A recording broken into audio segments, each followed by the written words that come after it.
All right, very few people here. For those of you that are here, thank you very much for being here, and thanks for Ralph. I'm Gerard from the LAMSIG committee. Our speaker today is Ralph Rogers, and he'll talk about appreciative inquiry. Ralph joined the BC in 2015. He's currently the country director in Taiwan.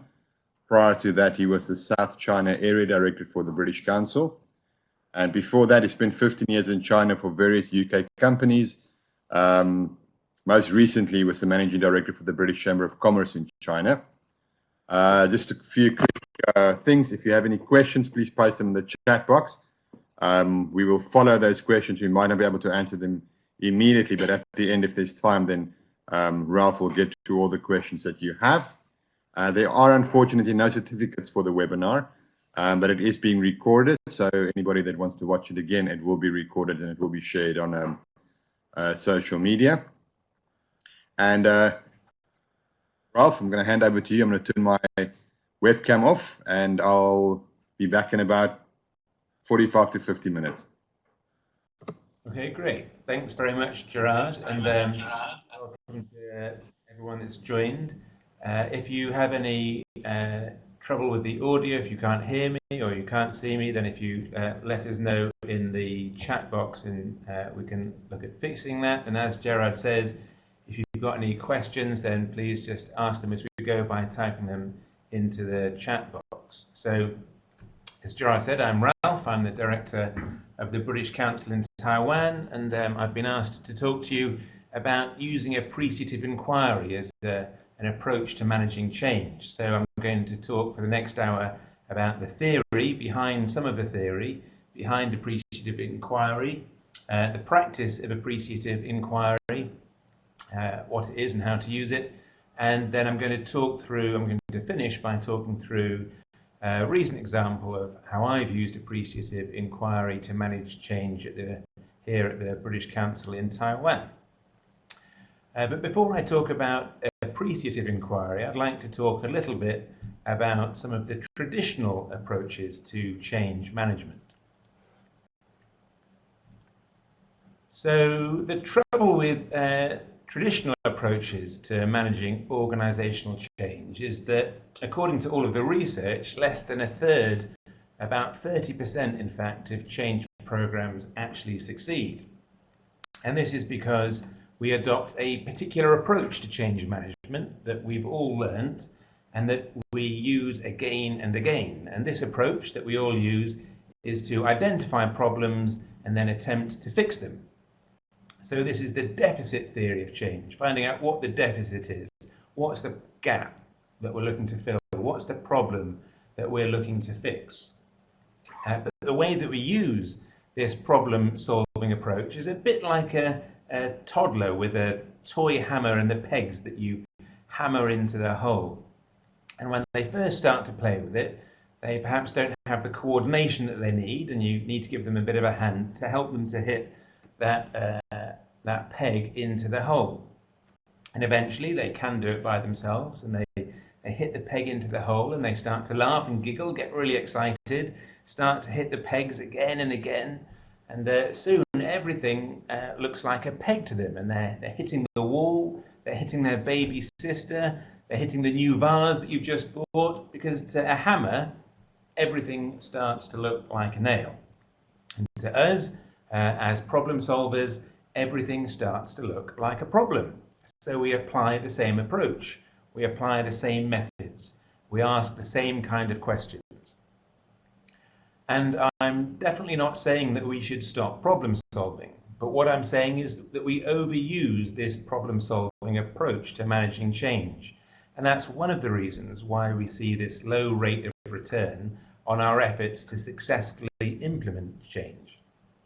Because we've got this, what we think is logical tendency that whenever we're shown something that's not working quite as we want it to, that we start to apply these problem-solving tools to help us fix things. But these tools weren't meant to help, say, change a strategy or to create a work environment where staff are more and more engaged. They weren't meant to help us collaborate more.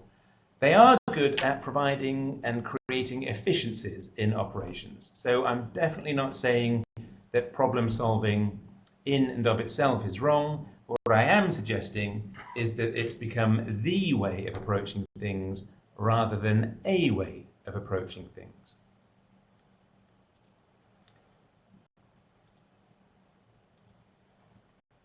And as well as seeing this low rate of success in affecting change, if we are constantly identifying problems that need fixing, if we're constantly talking about everything that's wrong within our organizations, over time, this approach can just wear people down.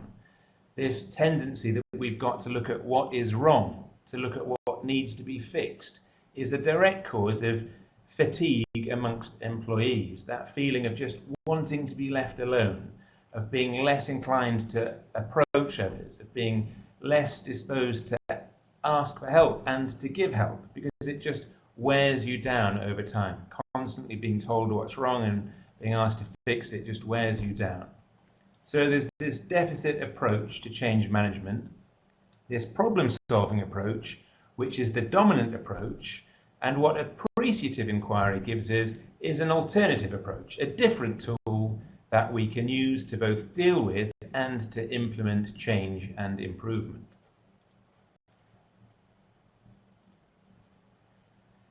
So Peter Drucker, as I'm sure you've heard of, he's one of the most prolific authors on organizational leadership. He said, and you can read it on the screen, the task of leadership is to create an alignment of strengths, making a system's weaknesses irrelevant. And one of the unique characteristics of appreciative inquiry is that it is strengths-based. So it's helping to provide change or improvement by taking full advantage of an organization's strengths, leveraging what's already made an organization successful in order to generate even more of that success in the future.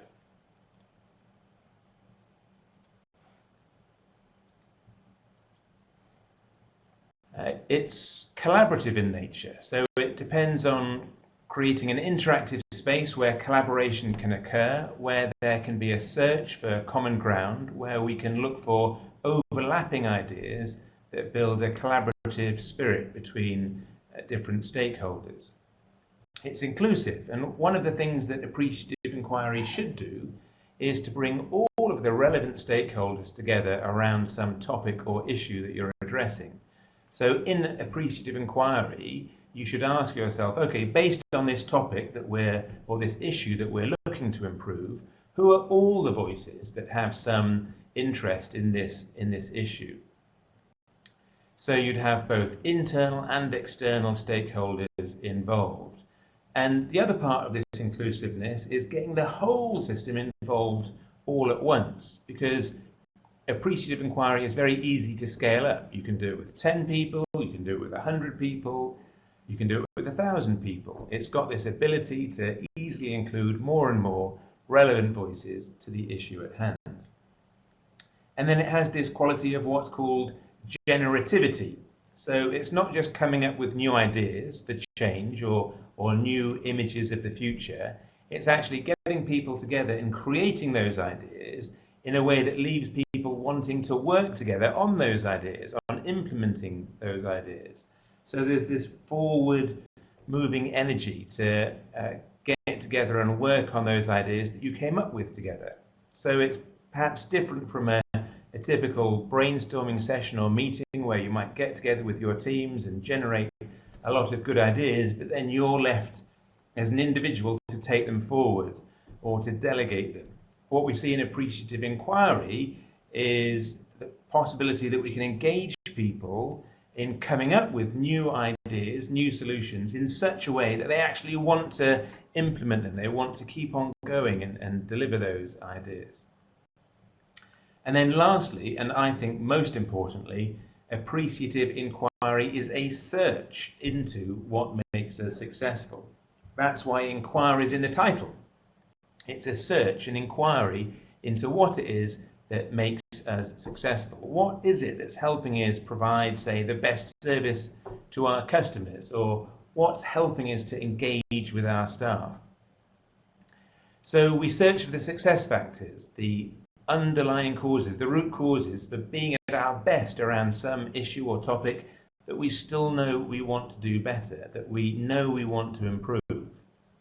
And of course, there are other tools for managing organizational change that are collaborative, that are inclusive, that are generative.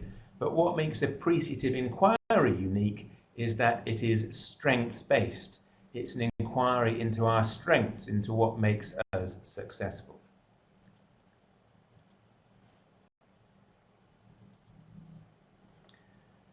So when you help an individual in your team connect or to reconnect with their strengths, and it's not just telling people what their strengths are, it's about enabling them to uncover their strengths or reconnect to their strengths themselves. But when you do that, there are three things that happen almost straight away in the moment. First of all, they become more engaged in that moment. So when you're having that conversation, they actually become more engaged in their work or whatever it is that they're doing. And they feel positive emotions because it's good to talk about our strengths. We all enjoy that. I know that I enjoy talking about and hearing others comment on my strengths because it builds my confidence and I get a positive emotion in that moment.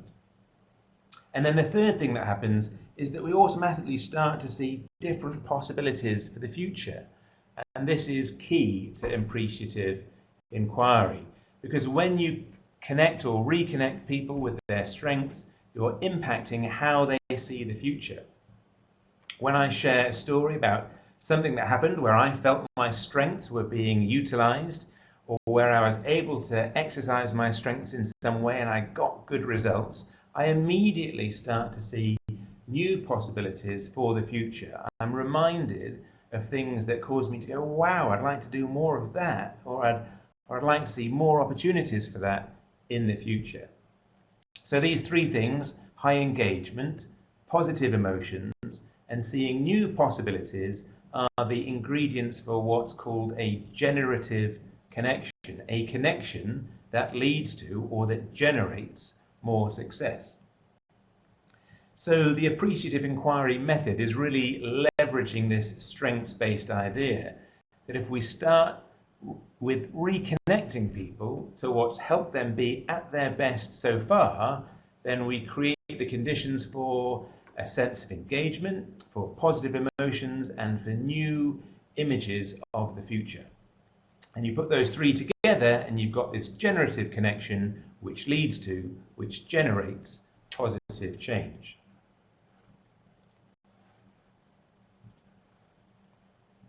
Okay, so let's just take a minute to look at the two words, appreciate and inquiry. So if you look in the dictionary, and you can see a dictionary definition on screen, to appreciate means to look at something from the perspective of what is there to be valued here. So when we talk about appreciative inquiry, we're talking about inquiring into what is it that's valuable here? What is it that is worth valuing?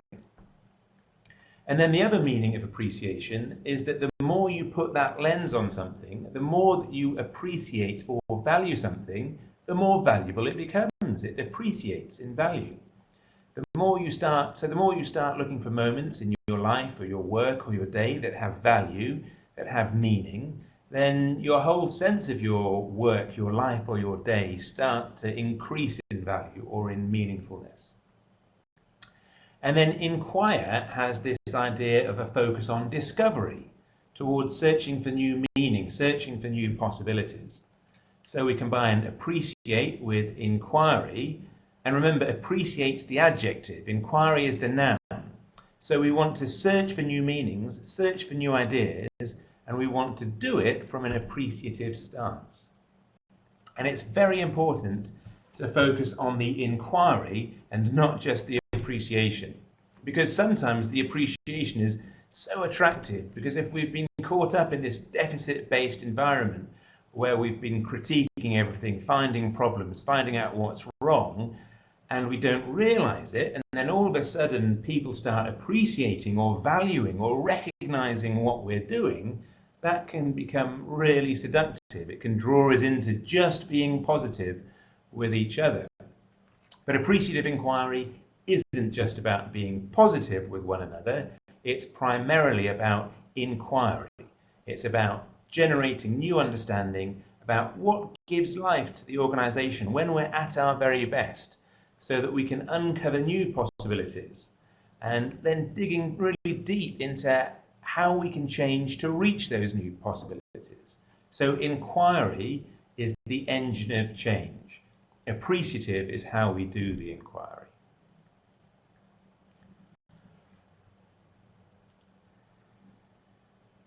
So if inquiry is the engine of change, then the questions that we ask are the key.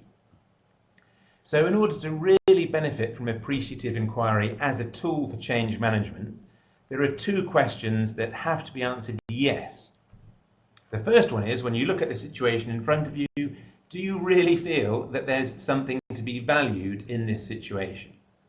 So imagine you've got an employee with an attendance problem, you've tried working on it again and again, and you're going to have another meeting with that person. Well, if you honestly look at that situation and say, actually, I'm giving up here, well, then it's not a situation where appreciative inquiry is something that you can call on. You really need to be able to honestly say, yes, there's still something in this situation to be valued. And then the second question that you need to be able to answer yes to, if you want to make use of appreciative inquiry, is that you need to honestly believe that there's more for you to learn in this situation. So again, if I'm with the employee, with the attendance problem, if I believe that I know all of the reasons for their attendance or lack of, and I've tried every possible solution, and there's nothing more for me to learn, then appreciative inquiry isn't going to be much use in that situation. For appreciative inquiry to be worthwhile, you need to be able to say, yes, I feel there's something to be valued in this situation, and yes, I need to learn more about it. I'm open to inquiry, and I can use this appreciative approach to studying and understanding the situation. So if I say yes to both of those questions, then the next step is to figure out, right, what questions do I need to ask to better understand and to improve this situation? So the practice of appreciative inquiry essentially boils down to two types of question. And the first type of question is always, what has already made this possible? Where have we done this at our best, and what were the conditions? What were the success factors that made this success possible? And then the second question is the improvement question. How can we do this better? So what possibilities exist? What new ideas exist that will help us to do this better, or to do it more consistently or more effectively in the future? So when we talk about an inquiry from an appreciative stance, we're talking about these two types of questions, but always asking the question about the past first. And then when formulating the questions that we're going to ask in our inquiry, it's really important to remember that words create worlds. The words that we use create the worlds, the environments that we live in. So our organizations, our teams, our employees move in the direction of what we most frequently talk about in our organizations. And then related to this is the idea that the questions we ask ourselves are fateful, that the change doesn't start at the end of the inquiry when we've decided what we're going to do. It starts with the very first questions that we ask. Because when we begin to learn, when we begin to inquire into something, we're already starting the change. So let me give you an example to illustrate that.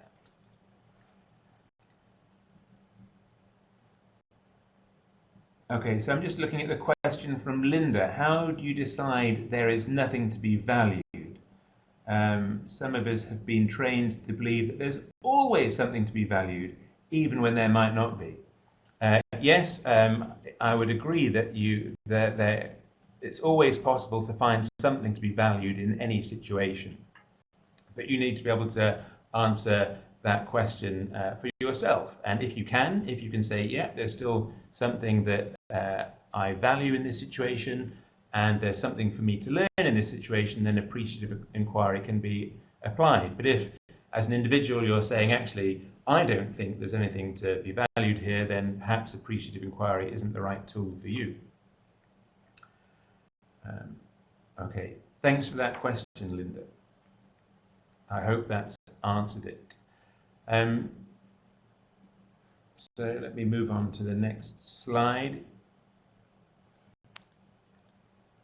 So yeah, so our words create worlds. So the questions that we ask are fateful. So during an appreciative inquiry that was being conducted, a pharmacist was being interviewed as part of the inquiry and telling her story. And after she'd made a prescription, she would ask her patients to give her a call in a couple of days, and she'd say, "Tell me how you're doing. Give me a call and tell me how you're doing." And she reported that after a couple of months of that, it felt that about half of the people would call back and say, "Yep, the prescription's working, I'm feeling much better, thank you very much." And half would call back and say, "I'm still feeling unwell." But when she changed the question that she was asking, and it was just a very subtle change, but an important one.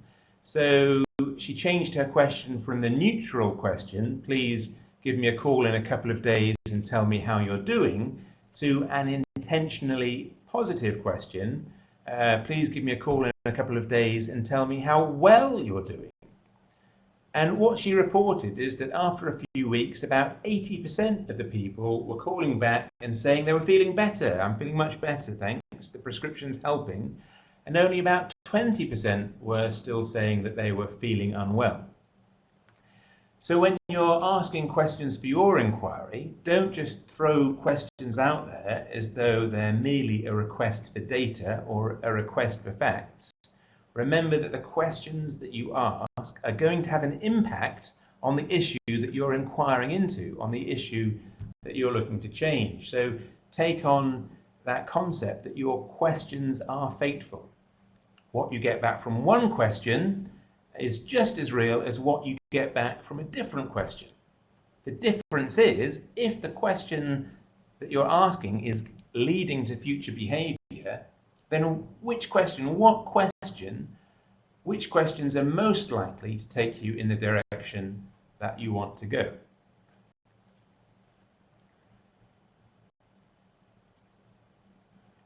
And I think that most of us would agree that one of the necessary ingredients for implementing any kind of change is having a shared goal. That those involved in implementing that change at some point get together and agree on a common objective, which is what we can call the future anticipatory image. So no change is going to be successful without a future anticipatory image. So if we want to change, we have to change our ideas about what's possible in the future. And related to this is the concept that positive images drive positive action. So the more we see positive possibilities in the future, the more likely our behavior is to go towards those images. So positive image drives positive action. And let me give you another example, and I'm sure you've all heard of this, the placebo effect. So I take a pill, I think it's going to make me feel better, I have this positive anticipatory image that if I take this pill, I'm going to feel better in the future. But as we all know, the pill is fake. There's no chemistry that's going to treat my symptoms, but I still feel better. In fact, 38% of the adult population responds to the placebo effect. And if that pill is administered by somebody in a white lab coat with a name stitched across their pocket and a stethoscope around their neck, it goes up to 60%. So this is an example of the relationship between positive image and positive action. And if I'm attached to that anticipatory image so strongly, then something begins to happen. I'm so tied to that image of, say, my good health, that I find ways to move in that direction.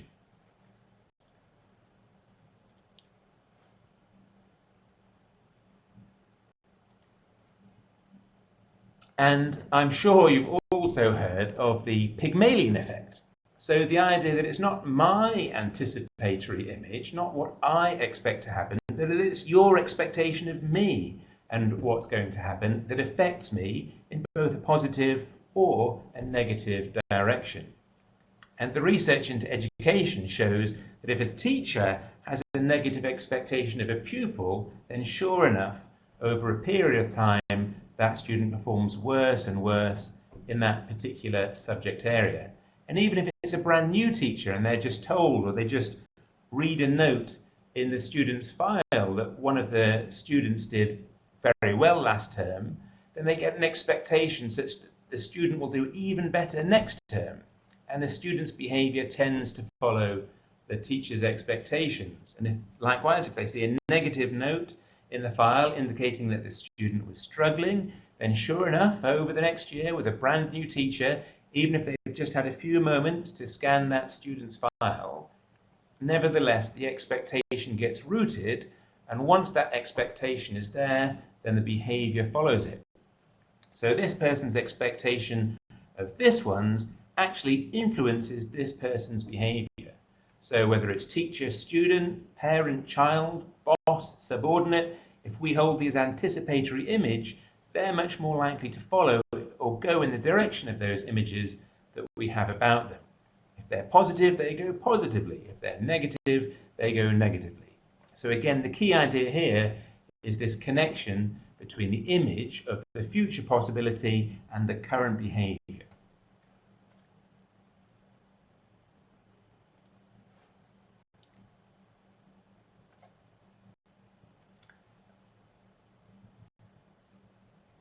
I'm just reading your questions on the screen. Okay, so then finally, in this kind of concept that our words create our worlds, then there's a huge amount of this research in sports psychology. And there's this idea that what really separates the gold medalists from everybody else isn't speed, strength, endurance, or hand-eye coordination. The real differentiating factor, they believe, is the ability, this learned ability, to train to an ideal image. And again, this concept is very simple. So for anyone who plays golf, or I'm sure you're all familiar with golf as a game, imagine you can see the green. And there's this idea that you should be able to hit near or onto that green in one shot. But, oh, hang on, over here on the left, there's a whole bunch of trees. And so what does your mind start to say? It says, don't go into the woods. And you're just kind of trying to help yourself. But what's happening when you say to yourself, don't go into the woods, is that your mind is creating this image of the woods. And what the professionals say is that the mind never hears the word don't. So when you say to yourself, don't go into the trees, what's actually happening is that you're creating this image of the trees in your mind, and your shot will start to curve towards the trees. So of course, the recommendation here is that you create an image of the ball flying the way that you want it to go and landing on that green. So you imagine the path of the ball that you want it to take.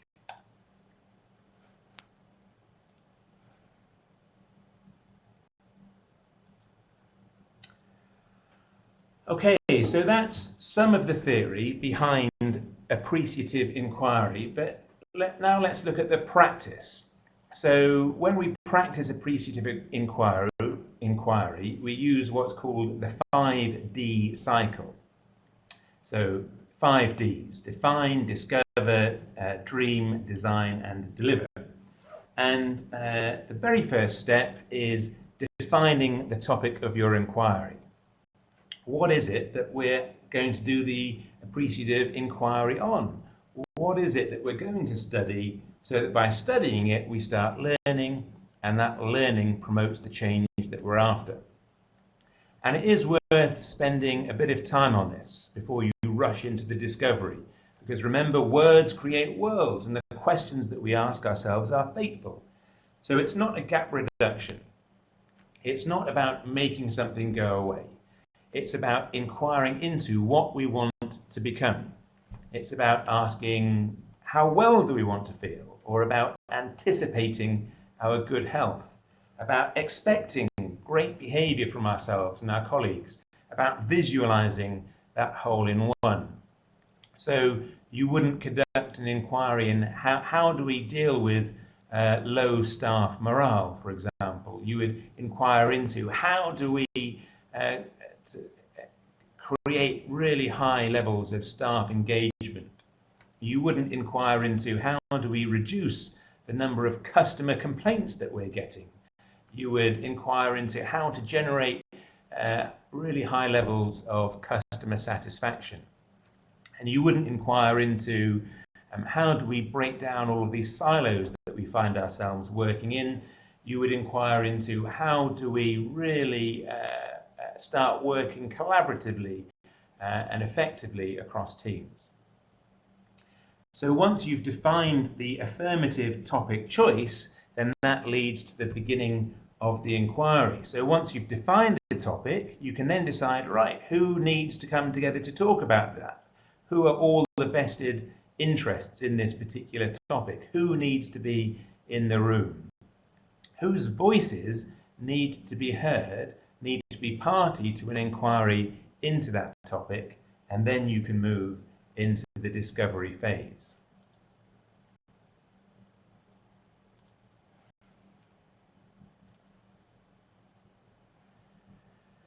So the intention of the discovery phase isn't to talk about the future yet, but it's to look back into the past and to reconnect or to discover what it is that gives life to your organization or to the topic that you're inquiring into when you are at your best.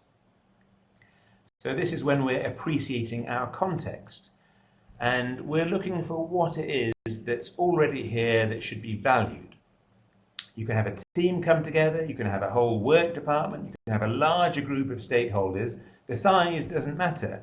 And then you start off by pairing people off, putting people in pairs and just having them one-on-one share their stories with each other about their best past experiences within that specific topic. Just sharing stories with each other about what it is that they think are the core factors that need to be carried forward, the core success factors that we need to keep as we change. And then you would look at 2 or 3 questions that have to do with those best past experiences. You'd have people interview each other one-on-one, and then you'd put those pairs together, maybe in groups of 4 or 6 or 8, and have them share amongst each other what were the common factors, what were the underlying themes, the shared themes in those stories of the organization's success. And there are always common factors. Not everything will be in common, but somebody in sales talking to somebody in IT, even though they're in different departments, they're going to have common elements in those high points, in those stories of their past success, in their best past stories that relate to the topic that you're inquiring into. And those commonalities, those shared themes, begin to build the core strengths, the things that you will keep as you change. And that's also the foundation for getting people to start dreaming about the future. When you connect people or reconnect people with their strengths, with their successes in the discovery phase, they start to see new possibilities almost immediately. So the whole concept of their future broadens, becomes more daring, more of a stretch, less incremental.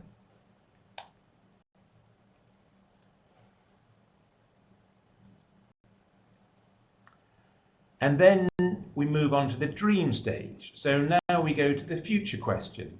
And again, the pairs talk to other pairs and begin to look for shared images about the ideal future, or just unusual but really attractive imagery. So it may not be shared, but it's maybe one idea that one pair has come up with. Nobody else mentioned it, but when you share it in the group, everyone just zooms in on it. It's really exciting. So you find the shared themes about the future and the golden nuggets. And again, the pairs stay together, but then they join other pairs and look for those most attractive future images that they came upon in the discussion initially. And then as a group, you develop that even further. And you begin to share those images across the group, and so you then fill the room or the space that you're in with all of this positive imagery.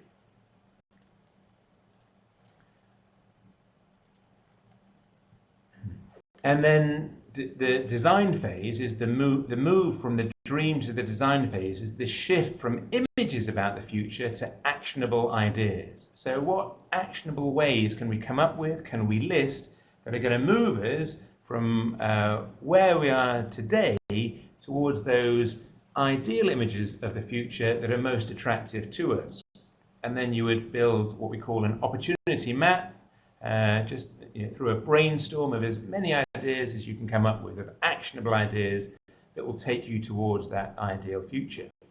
And then you get everybody to vote on those ideas. So everybody has a chance to say which of those actionable ideas are going to give us the most impact, the biggest bang for our buck, what's going to make the biggest difference in the shortest amount of time. And if we can really only resource, say, one or two of these ideas, which ones should they be? So the whole group gets to prioritize the actionable ideas, and the ones that raise up that get prioritized become the new design targets. So there's a very important shift between dream and design, where when you get these priority actionable ideas, then everybody gets up and votes with their feet. They go to the one that they most want to help actually make happen.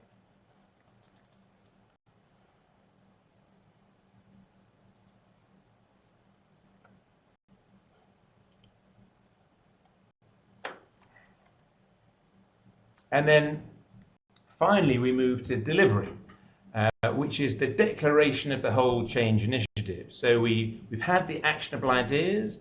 A certain number of people have gathered around some of those actionable ideas because they were most interested in them.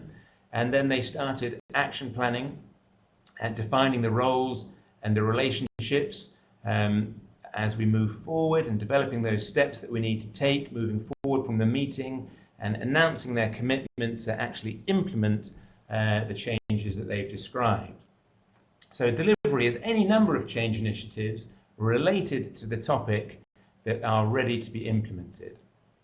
And sometimes the inquiry leads to a whole new cycle of inquiry, a deeper dive into a specific aspect of one or a range of actionable ideas.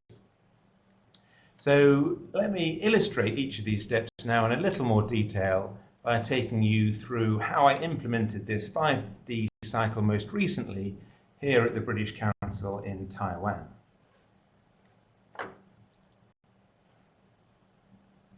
Okay, so here in Taiwan, we started by bringing together the 12-strong leadership team together to define the topic of inquiry. So what question or questions do we want to use appreciative inquiry to answer? Well, the reason that we were using appreciative inquiry in the first place was to help us come up with our strategic plan for Taiwan for the year ahead. Now, the British Council is divided into 4 business units that report vertically up from country to region and region to global. So each of which comes with their own strategic plan. So we have an English team, an exams team, an education and an arts team. And they all come up with a plan for a global exams plan, a regional exams plan, and then a Taiwan exams plan. So there are these 4 separate plans for each business unit. And so we started asking ourselves, other than being a convenient repository for these 4 separate plans, why do we need to come up with a separate, comprehensive strategic plan for Taiwan in addition to these 4 individual plans? And after some discussion, we settled on 3 reasons. 1, to help us work together collaboratively across those different business units. 2, so that we can all work together to respond to a shared strategic opportunity. And 3, so that we can all work together to realize a shared vision. So once we'd clarified why we needed a plan, we were then able to articulate the questions that we were going to use appreciative inquiry to answer. And the overarching question was, how can we work best across teams to capitalize on strategic opportunity in order to realize our shared vision? So we could have just said, what's our plan for next year? But we reframed that question into how can we work best across teams to capitalize on strategic opportunity in order to realize our shared vision. And once we've defined this topic of inquiry, we're then able to decide who should participate in the inquiry, who are all the stakeholders with a vested interest in its outcome. And for our inquiry, we decided that staff representing every constituent part of the organisation should participate, as well as a number of key stakeholders, including local Taiwanese education institutions. So once we'd defined the topic of our inquiry and the various stakeholders that should participate, we were then able to articulate the specific discovery questions.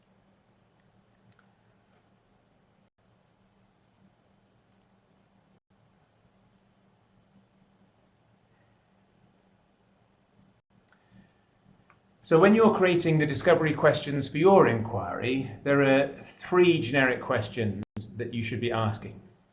The first type of question is to ask about a past success, to ask for a story about it and then probe into that story to identify what the success factors were. What was it that made that success or those successes possible?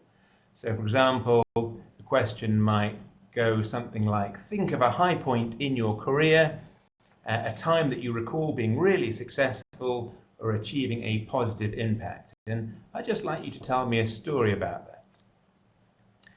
The second type of question is a continuity question. So it's still looking at the past, but it's realizing that we're going to change in the future. And what is it that we want to carry with us? What is it that we don't want to change? What is it that we want to take from our past with us into the future?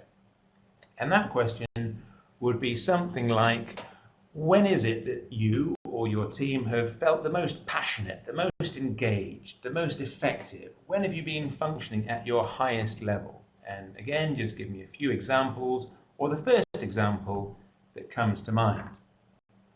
And then every opening inquiry also includes at least one question about the future, because of course we're wanting to create positive change. We want to develop, to improve, or to innovate something into the future. So we've asked 2 questions about the past, or the best of the past, and now we have a future question, and this is really about helping the other person to dream, to imagine possibilities for the future. So the question would go something along the lines of, imagine you fall into a long sleep, and when you wake up, it's a few years from now, and you go to work, and as if a miracle has occurred, everything is as you always wished it could be. Everyone is energized and engaged. Everyone is succeeding in their work. You're being sought out to utilize your strengths and to bring out the best in others. So what do you see that's new, that's different, that's changed, that's better? And again, please just describe whatever images come to your mind.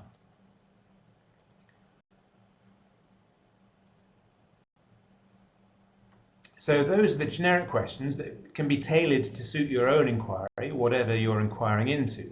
And in Taiwan, we were inquiring into 3 different topics. 1, how can we work better across teams?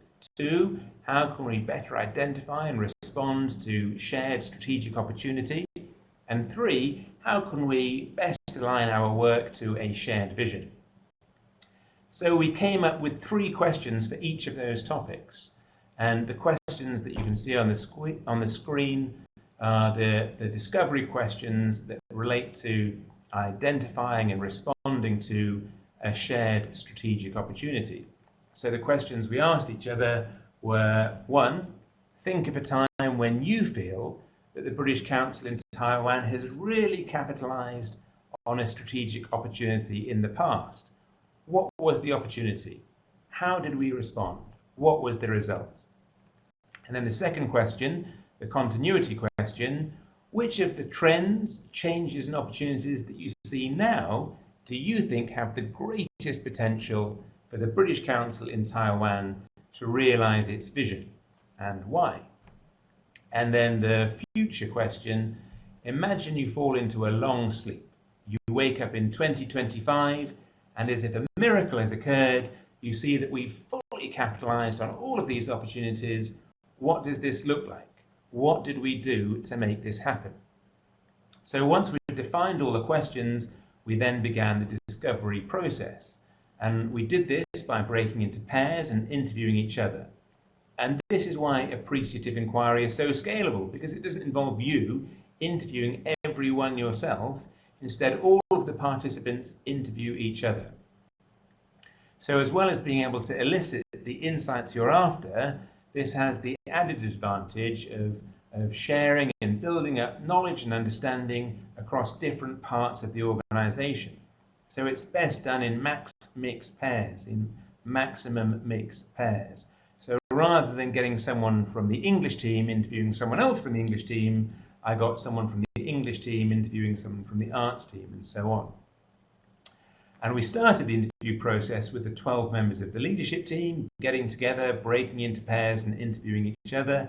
And then we identified which staff members would need to participate in the discovery interviews to ensure that every constituent within the organisation was well represented, and we asked them to interview each other, which resulted in 40 out of 100 staff participating.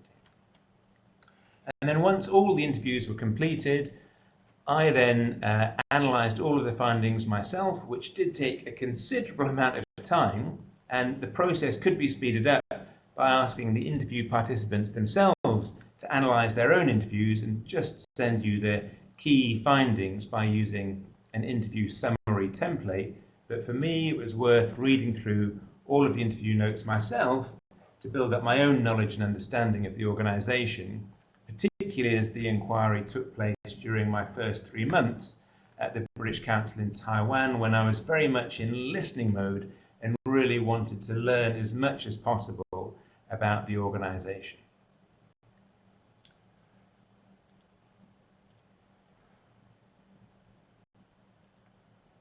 And if you remember from one of the earlier slides when we were talking about the theory, high engagement, positive emotions, and seeing new possibilities are the ingredients for what's called a generative connection.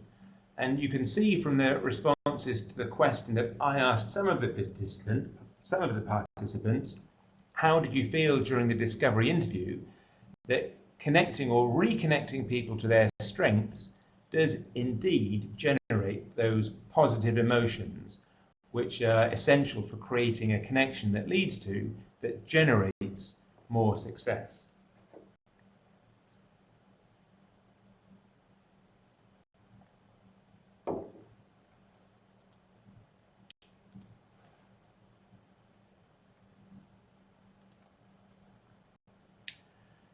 So after we'd completed all of the discovery interviews, we brought 24 of the participants together to participate in their full day workshop for the dream, design and deliver phase of the appreciative inquiry. And we started the day by reflecting on all of the strengths and success factors that we had elicited through the discovery process. And I'd written all of those up and shared those in advance of the workshop. And then we'd also, through the discovery process, we'd also managed to elicit a lot of ideas about the future through the last question in the discovery interviews. And prior to the workshop, I'd captured all of those on paper in order to kick off discussions about our future at the workshop.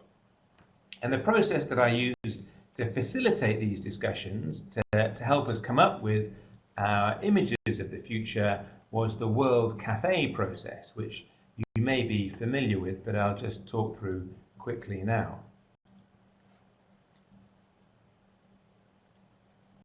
So, World Cafe is a tool for facilitating discussion that stimulates much more engagement from participants. Because in my experience, many workshops are a little bit like this webinar, very teacher-directed, with one person at the front imparting their knowledge, and with the audience as largely passive recipients of that knowledge, and when called on to input, there's a reticence to do so for fear of saying the wrong thing. So World Cafe recreates the environment of a cafe, because that environment is more conducive to relaxed and open and friendly conversation.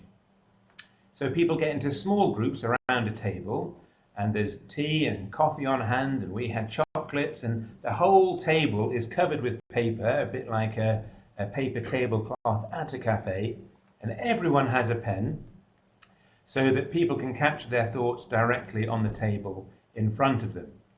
And each table has a designated host, and the host stays at the same table throughout the duration of the full discussion. So when we were talking about our future possibilities, we did it for about an hour, and so the host stayed at the table for the whole hour, but the other participants, so you had a few other people at the table, and they moved onto different tables every 20 minutes or so.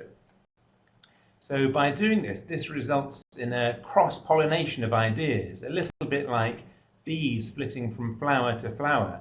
So the host remains at the same table to ensure continuity of discussions and also a synthesis of the different ideas, but their guests take their ideas from table to table, which sparks new ideas. And because you're working in these small convivial groups, drinking coffee, eating chocolate, doodling on the tablecloth, it also greatly increases that sense of inclusion and the likelihood of all participants actually participating.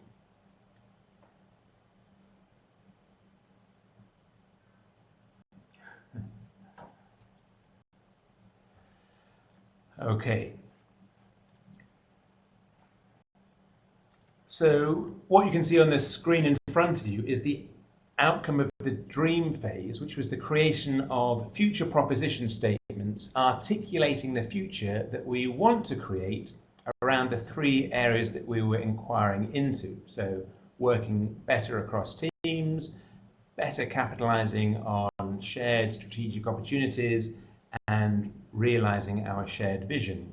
And what you can see on the screen is the version of the proposition statement that we created about capitalizing on strategic opportunity immediately after the World Cafe Dream session. And this captures everyone's images elicited through the discovery interviews and the conversations that we had during the World Cafe about a future where we are indeed working together to capitalize on a strategic opportunity.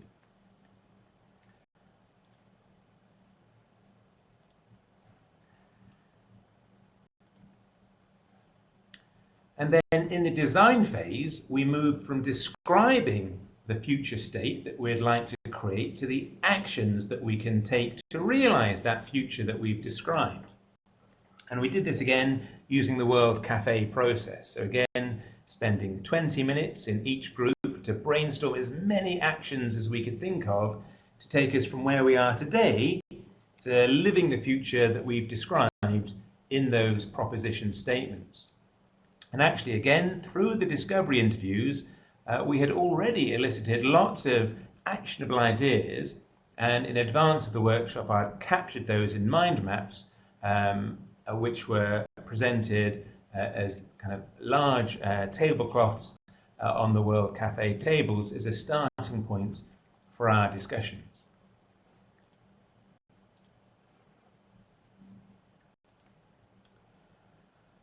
And then once we had brainstormed as many ideas as we could think of, we then began to evaluate them using a pick chart, which is a simple 2x2 matrix that enables you to categorize items by the amount of effort involved in implementing them and the amount of impact that they will create. So low effort but low impact ideas are categorized as being possible. Ideas that are low effort but high impact are categorized as ideas that should be implemented. High effort but high impact ideas are categorized as challenging, and high effort but low impact ideas are categorized as ones that should be killed. So possible, implement, challenge, and kill. P-I-C-K, pick.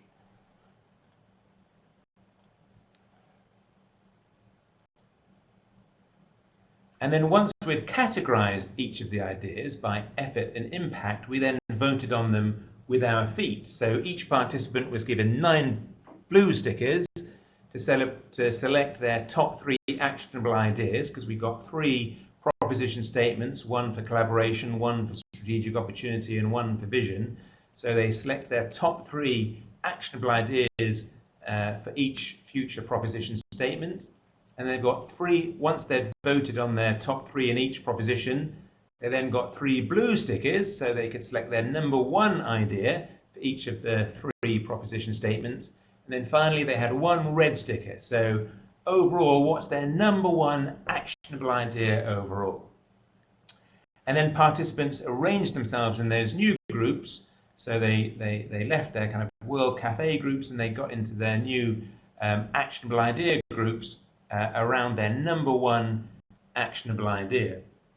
And this was an important step in preparation for the next stage for delivery, because we'd created the future statements together and we'd created the actionable ideas together.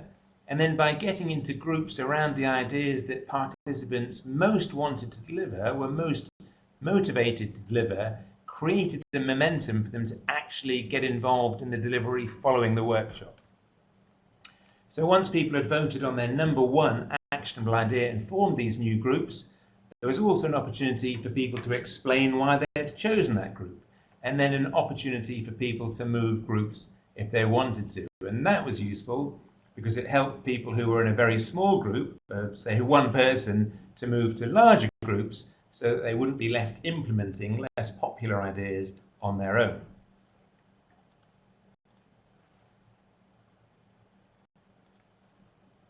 Okay, so the final stage of the workshop, the one-day workshop, was getting together in those new groups and sitting down and starting the process of the more detailed planning that would be necessary to begin delivery or implementation of the most popular actionable ideas.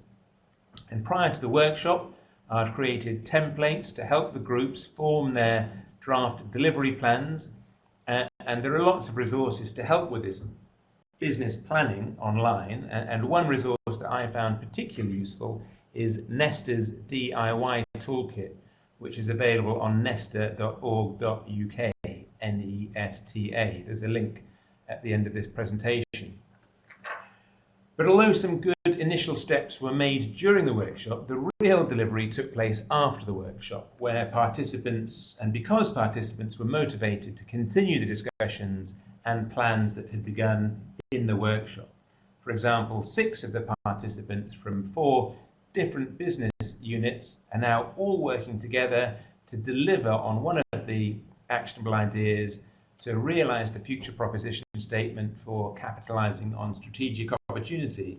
And for the first time ever, that's resulted in us being invited by one of the government ministries in Taiwan to provide some research and consultancy that will have a real positive impact on national policy.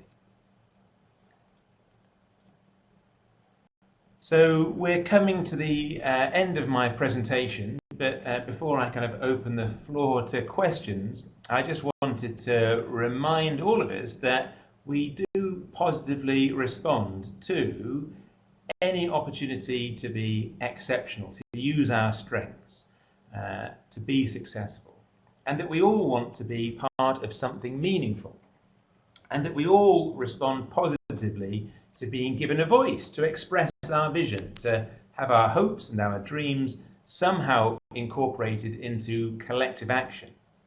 And this whole process engages people from the very moment we start to think about change all the way through to the implementation. So they are uniquely involved as the exceptional individuals that they are, able to utilize their strengths and their successes. And because we have that affirmative topic, which is representing where we all want to go in the future, people feel that they're part of something meaningful. And the whole process starts with sharing our own stories, so we engage everybody's voice. So these 3 things are intrinsically motivating for all of us, and the strengths-based approach of appreciative inquiry gives us the opportunity to experience all of them. Okay, so if you'd like to explore appreciative inquiry in more detail after this webinar, then these are some of the resources that I've personally found useful in learning about and using. While I see there's quite a bit of typing, Linda, and I think some of them have left, I've just enabled your microphone, so if you want to actually ask a question, you can just activate the microphone at the top of the screen, or you can type. If we're only 2 or 3 people, then it might be easier just to ask a question if you have one. So that's it from me, but now it's time to hear from you. And what appreciative questions do you have for me?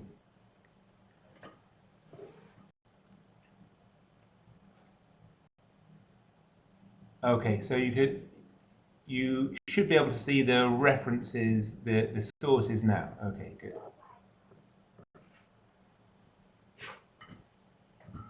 So the Appreciative Inquiry Handbook, the Appreciative Inquiry for Change Management, the Encyclopedia of Positive Questions, which has got lots of...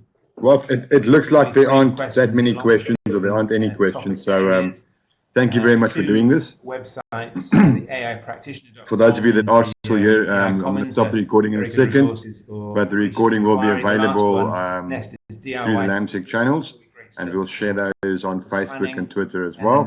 And thank you to everybody for being here. The very, very last thing, remember that ITFL has a bunch of other webinars. I'll post the link in the comment box. So for those of you that do want to attend some of the other ITFL webinars, they're all in that link. Have a very nice morning, afternoon, or evening, depending on where you are. And Ralph, thank you very much for doing this.